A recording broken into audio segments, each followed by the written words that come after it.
Imyaka 64 irarumanye Uburundi buronse intahe yo kwikukira. Mw'ijambo yashikirije Evariste Ndayishimiye umukuru w'igihugu c'Uburundi yamenyesheje ko mu kwikukira nyako igihugu kitikukira mu vya politike ahubwo cikukira muri vyose cane cane mu vy'ubutunzi. Ni mu gihe icivugo c'uwu mwaka kivuga kiti turi hamwe twese tuhabuze intahe yo kwikukira. Yagarutse kandi mu mvune abakoroni basigiye abarundi mu gihe agereranije n'abarundi baho hambere bari bafise umutima wo gukorera hamwe, umutima wo gukunda igihugu ndetse n'indongozi zarongora abarundi kivyeyi.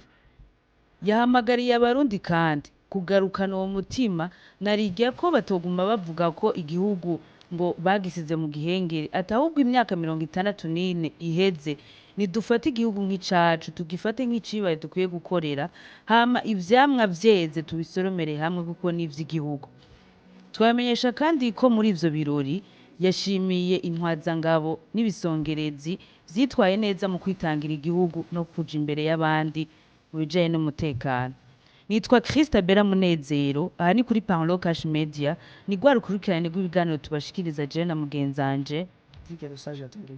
Turabahaye ikaze.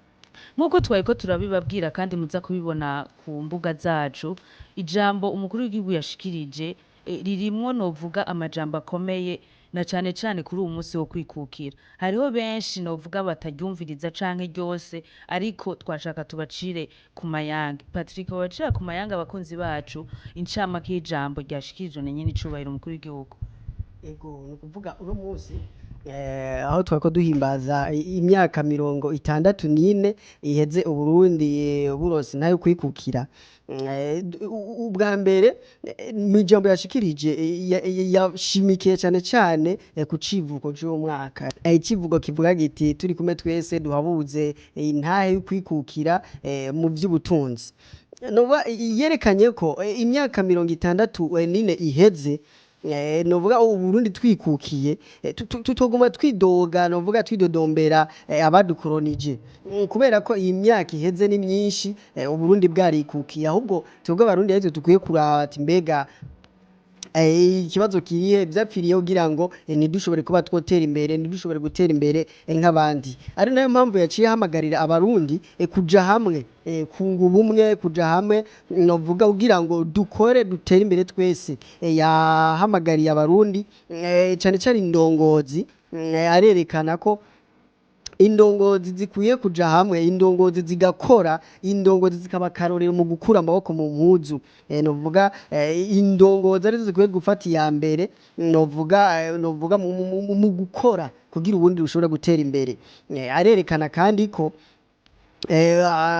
mu ruhombo twagize mu Burundi hariho ukuba novuga umukoroni iyo akoze ibishoboka vyose kugira ngo acanishemwo abarundi acanishemwo abonse rimwe. Bica bituma rero mu Burundi novuga gushika isano musi umutima wo gukunda igihugu co kimwe n'umutima w'ubumwe vyaragabanutse abarundi basigara batagikunda igihugu cabo. Mbere aranashikiriza ko abarundi tutari dukwiye kumera nk'abarundi bamwe bamwe bahemukiye Uburundi. Yatanze akarorero ka Kirima na Maconco bakoreye abakoroni barahemukira Uburundi n'abarundi. Atashikiriza ko ahubwo abarundi twari dukwiye kuba nk'intwari intwari z'Uburundi intwari zitangiye igihugu. Yashikirije aho yatanze uburorero nka Bihome arashikiriza aravuga kandi umuganwa Rudoviko Rwagasore aravuga na President Melchior Ndadaye bagwaniye novuga ukwikukira bagwanira demokrasi bagwanira novuga iteka ry'igihugu c'Uburundi. Arashikiriza ko ubu rero hageze ko abarundi tuja hamwe tugakora kugira ngo novuga dusoromere hamwe ivyamwa novuga ivyamwa vy'Uburundi twese atanumwe akumiwe atanumwe novuga yigize sindabibazwa.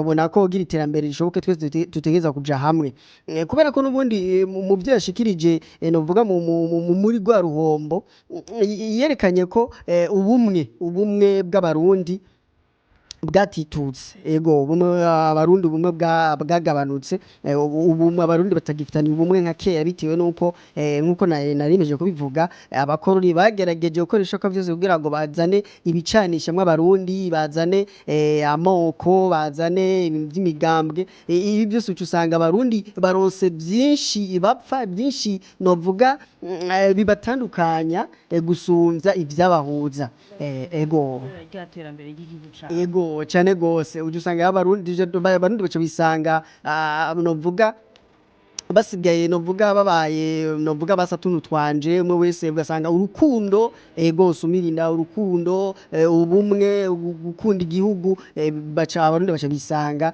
novuga baramaze kubita ubwo buranga abarundi bahoranye kuva na kera abarundi baca basanga ubwo buranga baramaze kubuta ego niyo mpamvu umukuru w'igihugu cy'u Burundi yacihamagarira abarundi kuja hamwe novuga kuja hamwe twese kugira dukore kugira uburundi bushobore gutera imbere kuko turi kumwe twese ariho dushobora kuhabuza intahe yo kwikukira mu by'ubutunzi nkuko bivuze mu ntangamarara yanabishikirije aranabishimangira ko yuko kwikukira nyakuri ari ukwikukira mu by'ubutunzi nuvuga wikukiye mu by'ubutunzi niwe wikukiye nyakuri kuko ntusubira kuzerinza ntusubira gusabiriza gica kibi gihugu novuga cifashe cigaba kikigaburira kandi ni naho novuga n'aba barundi novuga baguma baja mu mahanga gupagasa kubwirana mu gihe two twaramaze gutera imbere Burundi caramaze kuba igihugu cifashe igihugu giteye imbere cigaba kikigaburira ibihe byose birahubwa abanyamahanga nibo basigara bazi iwacu gupagasa